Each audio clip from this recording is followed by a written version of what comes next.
Bonjour à tous, il est 18 h, c'est Accès Direct, le magazine de la rédaction sur 8 Mont-Blanc.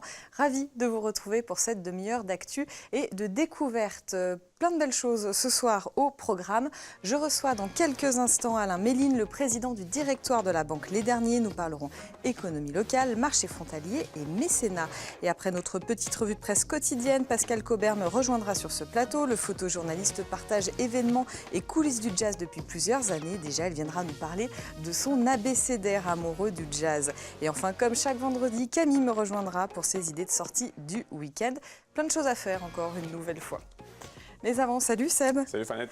On commence avec les titres du JT et des buralistes inquiets, en colère, un peu des deux. Un petit peu des deux. On peut même dire que le métier de buraliste est en danger. Ils doivent faire face à la hausse du prix des cigarettes qui dure depuis maintenant plusieurs années. Ils sont obligés donc de se diversifier s'ils veulent durer dans le métier. Le président de la Confédération nationale des buralistes était à Annecy en Haute-Savoie en début de semaine pour présenter un accord qui a été signé entre le gouvernement et cette confédération. Lara Baumers nous fera un petit peu le point sur la situation. Et puis un événement à ne pas manquer pour les amateurs de voile. Oui, ça se passera donc demain du côté du lac Léman à Genève en direct sur 8 Mont-Blanc. Le 80e Boulder, épreuve historique, régate historique avec environ 500 bateaux, 500 voiliers pour cette grosse régate, la plus grande dans un bassin fermé, donc le lac Léman. Ça promet du très grand spectacle. Merci beaucoup Seb, on passe à tout à l'heure pour la revue de presse. On passe à l'invité du jour. Je reçois Alain Méline, le président du directoire de la Banque Les Derniers. Bonjour.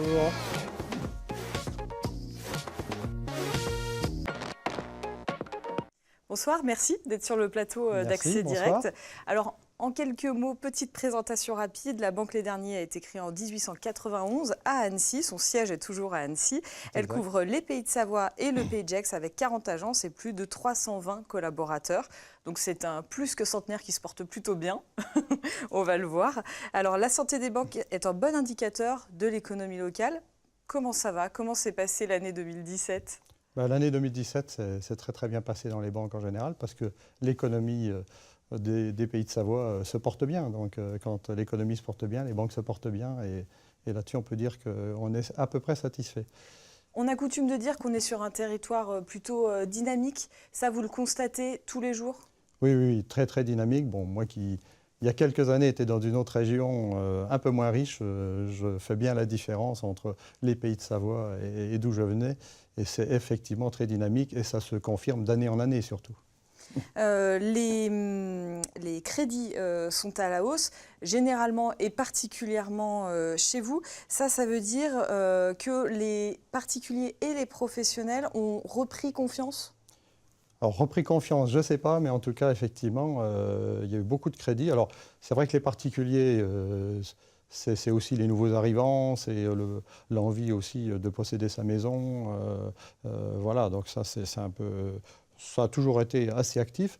Ce qui est plus intéressant, c'est les professionnels et les entreprises, où là, on regarde quand même et on scrute quand même de manière assez intense la reprise des investissements, parce que pendant quelques années, quand même, après la crise de 2008, il y avait quand même plus beaucoup d'investissements.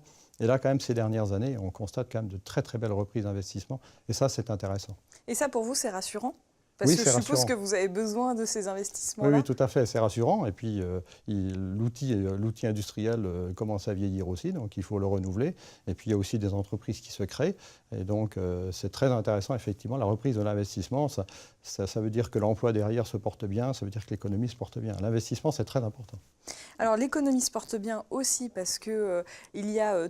juste à côté de chez nous, le pôle Genevois. La Banque Les Derniers a été l'une des premières banques à investir, disons, ce marché, à proposer des offres aux travailleurs frontaliers. C'était il y a plus de 10 ans. Un chiffre, le nombre de permis frontaliers est passé de à peu près 70 000, c'était en 2010, à près de 107 000 fin 2017. Il ne fallait vraiment pas louper, passer à côté de cette dynamique-là. Non, il ne fallait pas la louper parce qu'effectivement, on avait bien senti qu'il y allait avoir une amélioration importante et il fallait être présent. Et là, je pense que c'est notre taille, notre réactivité qui a fait qu'on a pu très tôt inventer quelque part des produits spécifiques pour les frontaliers parce que traiter deux monnaies dans un bilan d'une banque, c'est quand même un peu spécifique et donc il faut des produits spécifiques et il faut surtout bien connaître la problématique des frontaliers, bien connaître ce dont ils ont besoin. On a tendance à dire que les frontaliers ont la vie facile. C'est le cas ou pas? Parce que justement, il y a une part d'incertitude du fait d'être sur deux pays différents. notamment oui. à cause du cours qui évolue. Voilà, donc on l'a bien vu en 2015, quand la Banque nationale suisse, tout d'un coup, a arrêté de soutenir sa monnaie. Le franc suisse est quand même remonté à 0,88 alors qu'il était à 1,20. Donc il y a quand même eu un peu une petite panique chez nos frontaliers. Donc non, ce n'est pas toujours un long fleuve tranquille. Et puis, ils n'ont pas tout à fait aussi la sécurité de l'emploi. Bon, on ne va pas les plaindre, et ça se passe très très bien.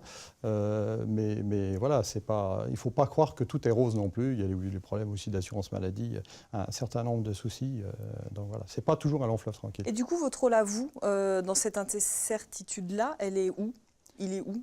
Eh bien, elle est dans le conseil et puis elle est surtout à leur proposer justement des produits très spécifiques. Je reviens à l'événement de 2015, comme le cours fluctuait énormément, donc d'un mois sur l'autre, ils ne savaient pas quel allait être finalement leur salaire. C'est quand même un peu stressant de ne pas savoir qu'est-ce qu'on va gagner le mois d'après quand on est à un salaire fixe. Et donc, on a proposé et on propose là des changes à terme qui permettent de couvrir pendant 6 mois ou 12 mois un cours. Et donc, qui permet de dire, pendant les 12 mois prochains, vous aurez la conversion de votre salaire fera tant d'euros. Et ça, c'est quand même assez sécurisant dans les périodes de fluctuation assez fortes. D'ailleurs, pendant cette période-là, le salaire des frontaliers, pour ceux qui vivent en France, quand on dit frontalier pour ceux qui vivent en France, a augmenté de près de 15%. Aujourd'hui, c'est redevenu à la normale. On est à 1,19 franc pour 1 euro. Donc, c'est une moins bonne nouvelle pour les frontaliers, mais plus pour l'équilibre régional. Donc, on est sans arrêt sur une balance. Tout à fait. Donc, à un moment donné, effectivement, on a dit, effectivement, ils ont gagné 15% de plus, voilà, mais ceux qui empruntaient, par contre, leur endettement avait augmenté de 15% aussi. Donc voilà, ils n'étaient pas tous gagnants non plus. Et là, effectivement, on est revenu à une parité effectivement, qui s'approche aujourd'hui des 1,20 et qui va, je pense, se stabiliser un peu dans ce cours-là. Vous avez besoin, en tant que banque, de cette stabilité ? On en a besoin quand même, oui. Bon, alors on a nous-mêmes, bien sûr, au niveau de notre banque, des systèmes de couverture, bien entendu. Mais c'est vrai qu'on en a besoin parce qu'on a beaucoup plus de crédit que d'épargne en francs suisses. Donc on est assez équilibré entre crédit et dépôt. Et donc on a quand même besoin d'une stabilité sur la monnaie. En tout cas, d'avoir une certaine vue sur comment elle risque d'évoluer dans les quelques mois qui viennent. Et le fait d'être implanté, je l'ai dit tout à l'heure, pays de Savoie, pays de Gex, et donc sur le marché frontalier aussi, c'est assez spécifique. Toutes les banques n'ont pas ce territoire-là, disons, à gérer. Ça fait partie aussi de votre richesse ? Tout à fait. On fait partie d'un groupe et donc les autres filiales du groupe n'ont pas cette problématique-là. Donc je suis le seul à l'avoir. Donc c'est vrai qu'il faut qu'on compte que sur nous-mêmes, entre guillemets. Alors le groupe nous aide, bien entendu, mais à inventer effectivement des produits spécifiques, à défendre pour dire il nous faut ça, il nous faut ça. Parce qu'on est effectivement les seuls et effectivement c'est très lié à cette région-là, ce qui est de manière quand même très très importante. Vous avez dit le chiffre, 106 000... frontaliers, c'est quand même beaucoup. Oui, ça fait du monde. On va parler de mécénat maintenant, puisque la Banque Les Derniers accompagne depuis plusieurs années déjà plusieurs actions culturelles. Alors, je vais en citer plusieurs. Il y a l'Orchestre des Pays de Savoie, ça fait 10 ans que ça dure, l'Espace Malraux à Chambéry, le Club Création à Bonlieu du côté d'Annecy, le Festival Variation Classique, les Agitateurs de Rêve. Vous participez aussi à des actions du côté du Centre Hospitalier Annecy-Genevois. Pourquoi la culture dans le mécénat ? Parce que je suppose que quand on veut accompagner des actions caritative, le choix est vaste. Oui, le choix est vaste. Alors, beaucoup de nos confrères sont sur le sport. Le sport, c'est plutôt du sponsoring. Alors, ça ne nous empêche pas de sponsoriser un peu le sport, mais je pense que la culture, c'est important parce que ce territoire, il nous fait vivre. On est une banque régionale et je pense que, moi j'estime qu'on a des droits et des devoirs vis-à-vis de ce territoire et le devoir, justement, de le faire connaître, de le favoriser et d'essayer de faire que la culture soit accessible à tous et donc d'aider aussi tout ce qui peut être création. Donc vous avez cité Bonlieu, Malraux. Je pense que c'est des choses importantes. Là, on voit des images de Festen. Vous étiez monté sur scène, d'ailleurs. J'étais monté sur scène, voilà. Parce qu'il y avait 4 téléspectateurs tous les soirs, je crois, qui montaient. J'ai participé au repas, donc c'était quelque chose d'assez extraordinaire. Donc voilà, on a permis effectivement à Cyril Test de monter sa pièce avec les autres mécènes du club. Voilà, donc c'est quand même important. Et puis en même temps, on invite aussi des clients. Donc notre mécénat aussi, c'est à la fois, on aide bien sûr les associations, mais on invite aussi des clients et on invite des clients à découvrir le théâtre, à découvrir la musique. Et je suis assez surpris souvent un client sur deux nous dit « Ah ben, sans vous, je ne serais pas allé voir l'Orchestre des Pays de Savoie ou je ne serais pas allé à Bonlieu ». Et donc, on est toujours très satisfait finalement de dire grâce à nous, on a véhiculé quand même des valeurs et on a, ça c'est le change, qui est encore là complètement philanthropique. Vous voyez, c'est des mini-concerts dans les salles, dans les chambres des malades. Et là, on amène un petit peu de bonheur dans un environnement qui est quand même assez difficile que celui de l'hôpital. C'est des actions qui se développent, ces actions de mécénat, parce qu'on le sait, de nombreuses associations, structures font de plus en plus appel au mécénat privé, puisque l'argent public se fait rare. Donc du coup, c'est des actions qui ont vocation à se développer de plus en plus. Oui, de plus en plus, parce que déjà, moi j'estime que quand on s'engage dans une action de mécénat, on s'engage pour plusieurs années. Parce que vis-à-vis justement de l'association, c'est la première chose que je leur dis. Je leur dis, ça ne va pas être one shot, je vais m'engager pour 4 ans, 5 ans. Donc ils peuvent se dire, bon, pendant 4 ou 5 ans, je vais avoir tel budget, et donc c'est rassurant.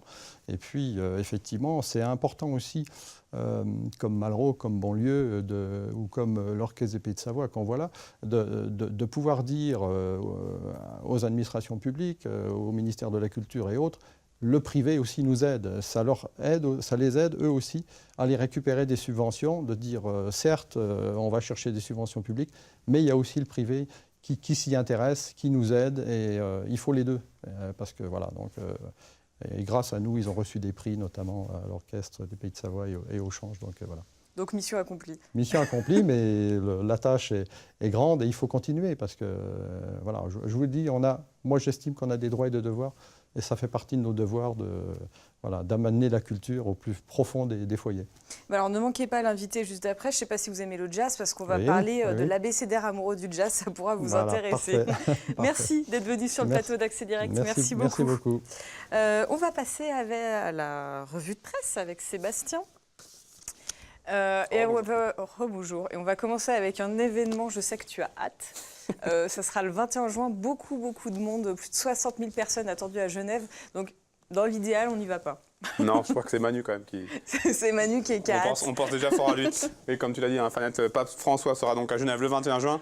Un déplacement qui paralyse une partie du canton de Genève et la ville de Genève. On sait que la situation routière sera particulièrement perturbée. On sait aussi que l'espace aérien le sera, puisque l'armée va assurer un service de police aérienne et elle renforcera les autorités genevoises avec environ 200 militaires. L'accès au ciel genevois sera restreint aux petits avions de tourisme et aux hélicoptères. En somme, ça veut dire que de 9h à 21h, l'interdiction de survol sera valable. Et ça sera dans un rayon de 18 km autour de l'aéroport. Donc ça va être très compliqué de circuler par tous les moyens de circulation ce 21 juin à côté de Genève. Bon courage à Manu. Attends, ça peut encore changer. Ça peut encore changer. Méfie-toi. Et puis on va parler d'un déchet dont ce serait bien passé. Oui, une drôle de découverte pour des employés de Savoie Déchets qui ont trouvé, comme on voit sur cette photo, les restes d'un engin explosif, une grenade quadrillée avec une goupille qui a été donc découverte par ces employés. Finalement, plus de peur que de mal, puisque la grenade a fait donc l'objet de l'intervention des services de déminage, sans aucun dommage.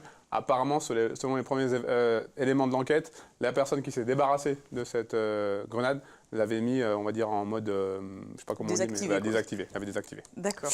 Donc voilà, toi, on va parler de OSV qui devient cluster, une grande avancée. Voilà, la filière de l'outdoor, on a souvent l'occasion d'en parler, Outdoor Sport Valley donc devient un cluster. En fait, elle a fusionné avec Sport Altec, qui est plutôt spécialisé dans l'innovation dans le sport et dans le sport santé. Ça a été officialisé le 1er juin à l'occasion de l'Assemblée générale. Donc ça ne change pas vraiment pour la gouvernance de l'OSV. La nouveauté, c'est que du coup, ils vont pouvoir bénéficier d'aides régionales. Ça veut dire aussi qu'ils auront des comptes à rendre au conseil régional sur ces subventions-là. Donc voilà, à voir, mais en tout cas, ça montre toute l'importance de cette filière sur notre territoire. Puis de nouvelles de notre acolyte Vincent Poirier. Voilà, Vincent Poirier qui vient régulièrement s'asseoir sur ce canapé de BD Fugue. Et donc, je suis allée piquer sur son Instagram tout à l'heure, puisqu'il est aux premières loges pour voir le décor s'installer pour le Festival international du film d'animation lundi. Et c'est l'occasion de dire qu'on sera tous les deux là-bas lundi en direct pour le JT avec Michel Oslo, qui est le papa de Kirikou. Donc ça annonce une semaine plutôt sympa. Sympa et festive. À tout à l'heure. À tout à l'heure. Je l'ai un petit peu annoncé, et donc je t'en prie, Pascal Cobert, bonsoir.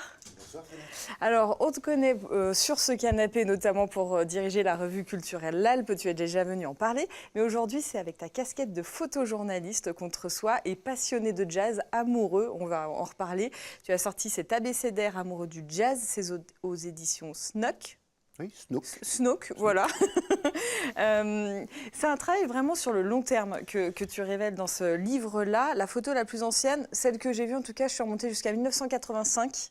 Ah, t'as pas été tout voir. J'ai- 72. 72 la plus ancienne. Et donc, on te voit sur les concerts, dans les coulisses, etc. Donc, c'est 40 ans de passion, en fait, finalement, Oui, tout ce à fait. livre-là. Oui, oui, c'est effectivement une passion qui est née avec le premier appareil photo que m'a offert mon papa, qui était un 6.6 Kodak à souffler, un truc comme ça, qui est très grand, énorme. J'ai fait mes premières photos de...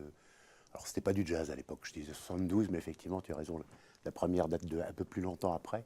C'était un groupe de rock qui s'appelait Ange, qui était dans ma ville natale. J'ai fait mes premières photos de spectacle qui sont dans ce livre en 72. Et la première photo de jazz qui a été publiée, donc maintenant ça fait 30 ans que je travaille pour cette revue Jazz Hot, qui est la première revue de jazz du monde. Elle a été créée en 1935. Je travaille donc depuis 30 ans avec eux, à la fois comme photographe et comme journaliste. Et la première photo qui a été publiée à la une de cette revue, ça a été dans début des années 90, et la photo avait été faite dans les années 70 à Nancy, puisque je suis originaire de Lorraine. Alors, ce travail de sélection, parce qu'il y a une centaine de photos sur 30 000 photos, donc je suppose qu'il y a un travail énorme de choix, ça n'a pas dû être facile. Pourquoi maintenant ? C'est à la demande d'Isabelle Lazier, qui est ethnologue et directrice du musée de l'Ancien Évêché à Grenoble, qui a décidé de produire cette exposition parce qu'elle était tombée en amour face à cette image, d'ailleurs qu'on voit à l'écran en ce moment, de Esperanza Spalding, qui est une jeune contrebassiste américaine qui n'a pas 30 ans et qui a déjà joué pour Barack Obama, qui donne des cours à Berkeley. Enfin, c'est une fille assez exceptionnelle, contrebassiste mais aussi compositrice, chanteuse. Isabelle avait vu cette image et elle l'avait adorée. Et elle m'a dit, un jour, il faut qu'on fasse une expo de tes photos de jazz. Et je dis, enfin, j'avais pris un peu ça comme pas une parole en l'air, mais enfin... Tu n'y avais jamais pensé ? Non, parce qu'en réalité, j'ai pas de problème d'ego par rapport à mes images, puisqu'elles sont publiées tous les mois dans Jazz Hot. Donc, montrer mes images en exposition, l'exposition, c'est un média qui, les photographes ne s'en rendent pas souvent compte, mais ça coûte très très cher à faire bien. Et donc, non, j'y avais pas pensé, ou en tout cas, je m'étais dit, bon, je n'ai pas besoin de ça. Et effectivement, qu'un grand musée de société, comme le musée de l'Ancien Évêché de Grenoble, me propose de faire ça de façon spontanée en me disant, ben voilà, ta carte blanche, ou pas loin en tout cas, enfin, il y a eu des échanges évidemment avec les équipes des musées, c'était quelque chose de magnifique. C'est une opportunité qui n'est pas présente pour les photographes spécialisés de jazz en France, qui ne s'est pas présentée depuis longtemps, je pense. Alors, dans ce livre, et donc dans l'exposition, tu dis le nom c'est Abécédaire amoureux du jazz, il est forcément subjectif. Ah oui. Ce choix-là. Ah oui, oui, oui. Oui, en ce sens, évidemment, on peut dire que ce n'est pas du photojournalisme, mais oui, bien sûr qu'il est subjectif. Et en réalité, c'est presque pas tout à fait mon choix. C'est-à-dire que moi, j'ai fait une sélection assez large, dans un premier temps, 3000 sur 30 000, puis 500 sur lesquels j'ai mis des petits mots, parce que je joue avec les images et les mots, donc il y avait les images, et puis cette image me fait penser à un mot, donc je mettais le mot à côté.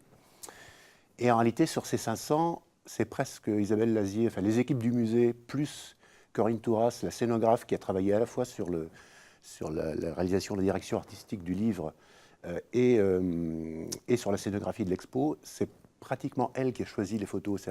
En fait, ce qui fonctionne, c'est comment ça fonctionne en vis-à-vis. Corinne oui, parce disait, que donc à chaque fois, il y a la lettre avec deux, trois photos voilà. Pour chaque lettre. Ouais. Et à chaque fois, une petite anecdote sur ce que j'ai pu vivre en rencontrant ces musiciens. Donc, il n'y a pas que de la photo de scène, il y a aussi beaucoup de photos en coulisses, on rentre vraiment dans leur intimité. en tournée, on rentre dans leur intimité, oui, effectivement. Ta photo préférée ? Parce que, est-ce qu'il y a un coup de cœur ou pas ? Est-ce qu'il y a une photo qui devait forcément y être ? Ah oui, il y en a plusieurs. Il y en a plusieurs. Il y en a certaines d'ailleurs qui sont projetées là en ce moment. Notamment cette photo de Joe Zawinul sur les gradins du Théâtre Antique à Vienne. On a l'impression qu'il est comme collé, comme un papillon sur les gradins du théâtre. Il y a cette photo-là de China Moses avec Didi Bridgewater. C'est la mère et la fille. Didi est très connue, une grande chanteuse de jazz américaine. China a suivi cette trace. On la verra d'ailleurs, puisque nous sommes ici dans les territoires savoyards, on la verra Cet été à Chamonix au festival Cosmo Jazz d'André Manoukian, China, donc la jeune fille en robe jaune, va chanter avec une chorale d'une centaine de personnes. D'accord. Sous les glaciers de Chamonix, je ne sais pas où exactement. Enfin, ça, oui, ça c'est magnifique. Et là, elle s'était retrouvée de façon un petit peu impromptue à Vienne. Didi jouait en première partie, je crois, ou l'inverse. Enfin, et Didi a toujours son chien avec elle. Et donc le chien est monté, il a tiré la langue au photographe. Enfin, oui, c'est des anecdotes comme ça. C'est la magie du jazz, ces rencontres. Il faut forcément aimer le jazz pour aimer ce livre? Non, je crois pas. Non, parce que j'utilisais ce fameux slogan qui a été lancé au moment de la première émission sur le jazz sur Europe 1, qui disait pour ceux qui aiment le jazz. Et moi, je rajoute et pour ceux qui pensent ne pas l'aimer. Parce qu'en réalité, notamment dans l'exposition, alors évidemment, elles ne sont pas dans le livre, mais la playlist existe de façon virtuelle sur les sites internet. Il y avait du son qui était diffusé dans l'exposition. Et ce sont des thèmes que j'ai choisis, et que j'ai choisis en me disant, la plus belle porte d'entrée vers le jazz, c'est le jazz vocal finalement, parce que ça parle à tout le monde, et que très souvent, le jazz vocal, ce sont des chansons qu'on peut chanter sous la douche dans sa salle de bain. Et on ne s'en rend pas compte, mais de très grands compositeurs français, Charles Trenet, Michel Legrand, etc., ont écrit des chansons qui sont aujourd'hui des grands thèmes, des grands standards de jazz qu'on peut jouer partout, à Bali, à Bogota ou je ne sais où, et qui en réalité sont des chansons du grand répertoire français, et que donc chacun peut chanter sous la douche. Donc non, ce livre n'est pas dédié exclusivement à ceux qui aiment le jazz. Il y a en plus des vraiment très très belles images, mais voilà... Je suppose que je ne suis pas la seule à le dire. Et d'ailleurs, j'ai noté un très beau compliment du compositeur Marcus Miller qui écrit la préface et qui dit que tes images, elles s'écoutent. Donc là, tout est dit. Oui, et venant de Marcus Miller, j'avoue que c'était très, très, très flatteur. Quand j'ai reçu ce texte, ça m'a mis des frissons partout. Et il existe en anglais. Il existe en anglais. Voilà. Donc oui, il y a les deux versions. Exactement, parce que Snook est un grand éditeur belge, installé à Gand. Et lui pensait qu'il y avait effectivement aussi un lectorat, notamment sur les pays du nord de l'Europe et la Grande-Bretagne. Donc on l'a sorti en anglais. Eh ben, merci beaucoup d'être venu nous Merci parler à toi, de ce livre sur ce plateau. En plus, c'est bientôt la fête des pères, donc avis aux émetteurs. Ça... Voilà, et puis en prélude à tous les festivals de jazz de l'été, Albertville, Cosmo Jazz, Montreux. Vienne, enfin, etc., Montreux. Plein de belles choses. Merci beaucoup. Merci à toi. Merci. J'accueille maintenant Camille pour aller jusqu'à la fin de cette émission. C'est notre rubrique Dans mon calepin.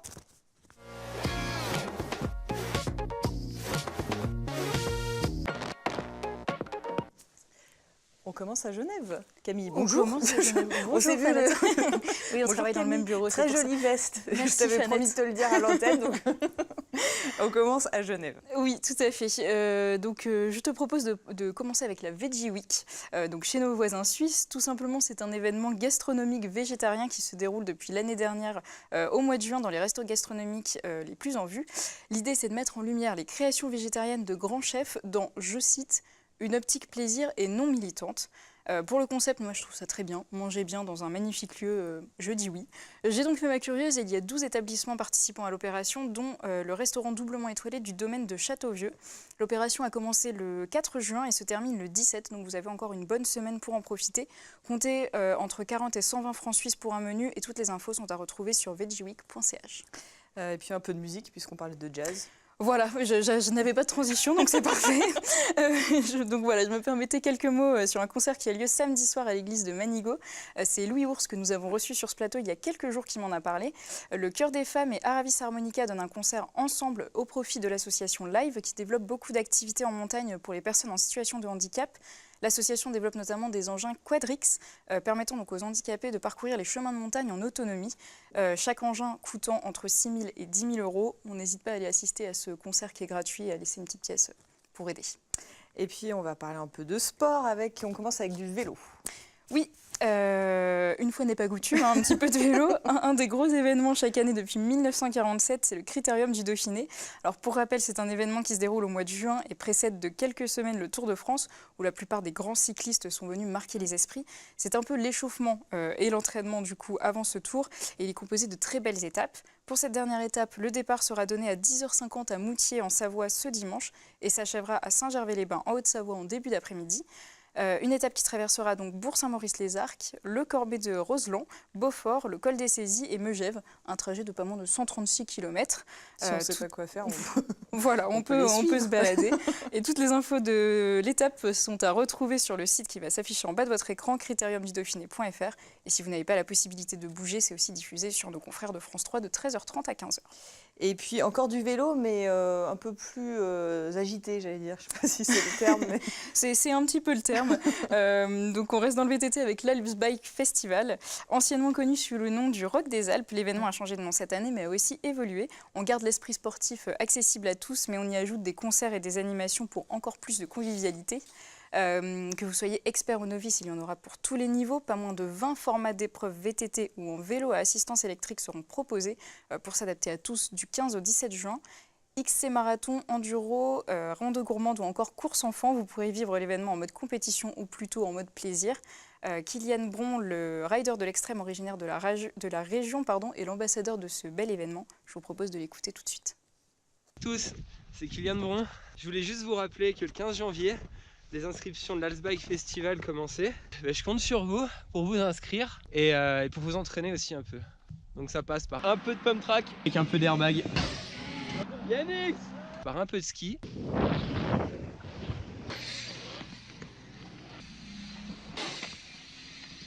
Faut être prêt.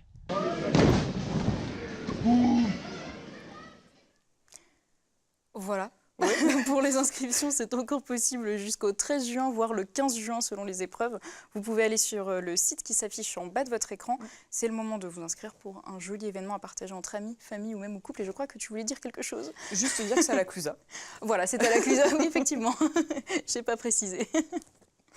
Un peu de course à pied, et là ce coup-ci on pourra t'y voir, on peut venir t'encourager. On peut venir m'encourager, voilà. Après le vélo, je voulais parler un petit peu course à pied. Ce dimanche du côté de Thônes, ce sera donc une course de 10 km qui est organisée par Coratone. C'est sa 10e année d'existence et j'étais assez surprise en allant sur le site de voir qu'il n'y avait que 64 personnes inscrites. Donc qui plus est avec un prix assez minime, 11 € la course avec 1 € reversé à l'association départementale des infirmes moteurs cérébraux de Haute-Savoie. J'ai donc motivé 2 amis. On la fera dimanche matin, départ donné à 9h30. Pour ceux qui sont intéressés, les inscriptions sont possibles en ligne sur le lien qui va s'afficher, 10km.coratone.fr ou directement sur place de 6h à 8h45 dimanche, donc pas d'excuses. Et vous pouvez également vous inscrire en équipe de 3. Le premier courra les 10 km, sera rejoint par le deuxième au bout de 3 km et le troisième au bout de 6 km. Et vous devrez juste passer la ligne d'arrivée en même temps. L'idée, c'est quand même du coup de finir ensemble. Donc une jolie course et puis les conditions météo devraient être parfaites, à la fraîche mais sans pluie. Et puis on va parler, on va partir du côté de Chamonix, parce que j'ai vu passer Chamonix, ça a disparu, donc je ne sais plus, on va parler des balades créatives. On passe aux balades créatives, voilà. Donc l'été approche, je commence un petit peu à te connaître, Fanette, je sais que tu as sûrement envie de plein air. Là, ça m'intéresse plus que la course de 10 km. Je n'en doute pas, mais il y a un petit peu de sport quand même. Hein. Bon, ça va. Donc le concept est simple et les sorties sont organisées par Marion Pierret qui a créé les ateliers créatifs à Annecy et Magali Scanella qui est professeure de yoga. Au programme donc, on prend son temps une journée, on marche en pleine conscience en apprenant les techniques de respiration et de marche méditative. On fait une pause pique-nique le midi et on récolte des jolies choses dans la nature pour faire des ateliers créatifs l'après-midi. Donc par exemple attrape-rêve, etc. Le point de rendez-vous est au parking Sainte-Bernadette à Annecy à 9h30 et le transport est compris dans l'inscription. Comptez 60 € pour une jolie journée ressourçante qui se terminera à 17h. Pour vous inscrire, vous pouvez aller sur le lien qui va s'afficher en bas de votre écran et il reste de la place pour ce dimanche 10 juin. Attention, seulement 8 personnes maximum par session, donc prenez bien vos précautions, inscrivez-vous avant et les prochaines dates seront le 1er juillet et le 12 août. Et puis un rendez-vous à ne pas manquer, on l'a évoqué tout à l'heure avec Vincent de Béléfugue. Ah non, alors... C'était perdu. Donc on va prendre l'air d'abord. On va partir du côté de Chamonix. On va y arriver. Oui, mes transitions en fait, voilà, tu vois, je restais un peu dans le même thème. Désolée. C'est pour ça. Donc voilà, parce qu'après une année scolaire bien remplie, on a toujours envie de se vider la tête. Je continue là-dessus. Du côté de Chamonix, du 11 au 14 juin, c'est au cœur du massif du Mont Blanc sur le site de Montanvert qu'une véritable digital détox est promise. Au programme, ascension à pied depuis Chamonix jusqu'au refuge de Montanvert, méditation, marche en pleine conscience, repas authentique dans un cadre idyllique. On oublie son portable, ses réseaux et on déconnecte totalement au profit de lecture et de jeux de société.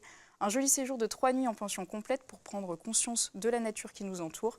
J'adore le concept, donc je voulais en parler. Comptez tout de même une jolie enveloppe. Au niveau des tarifs, on est à 1 035 € en dortoir pour une personne et 1 215 € en chambre double. Les réservations se font par téléphone au numéro qui va s'afficher 04 57 74 74 74 et il reste des places. Et donc, on termine avec le rendez-vous dont on a parlé tout à l'heure avec Vincent Oui, Bénéfugue. je pense que c'est sportif pour Damien en régie qui doit tout gérer. Donc voilà, on ne le présente plus. Le Festival d'animation d'Annecy est un des plus gros rendez-vous de l'année pour la ville, mais aussi au niveau mondial où les touristes se pressent pour découvrir un programme complet qui aura donc lieu la semaine prochaine, du lundi 11 au samedi 16 juin. Cette année, c'est plus de 500 films, dont 230 en compétition, qui seront projetés dans 11 salles de projection et 4 écrans plein air pour 87 pays représentés et 29 prix bien mérités. Je te propose tout de suite, Fanette, de regarder un petit bout de bande-annonce.